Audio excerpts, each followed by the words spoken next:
Koto moinerikea Papa Bishop ibusakinti Kristayon asalakina ijana kin kwa peteta kech kwenye merai Georgia. Obomono ijai atu ore obomai ore otwaligai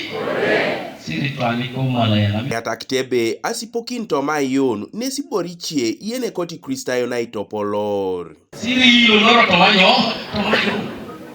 siri yoloro kutojo kwenye isawana kwenye sawana kero tomai jana ki engare no kuluidini ni chieda kesi neritos erono akero tuna nyutinga neni ena kitungano no kata lingare ngitosi I pasta no to mukanisa na ena kide mama pedo rangi chumbe ngaibo e Kristo to lebe tinga chok dole kwani bore sisa ngani jasi tunga era tunga iria apete tatu na pete tait mamno ajeni amor ba pete na beit aja pete na beit boni bisa la kaje to makeno kaideke araje tulikat araje piji taranye na ara kujungina mame takiro no kuju ekoto na rasi tungali sipo kada kayon ai nye kikini jo e ngobere chapa kibe beji na bini beni kotene od bosi jonge na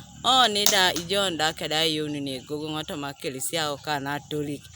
ejani kisi Yesu Kristo otomakelisia okana tolik enyena bosu to itai. Bishop Echiro kwa subana kano ngesabu kisiweni kali aitomonango ni petai kosoda idok imugolena kwa tango na kaisa kanyapa luongon.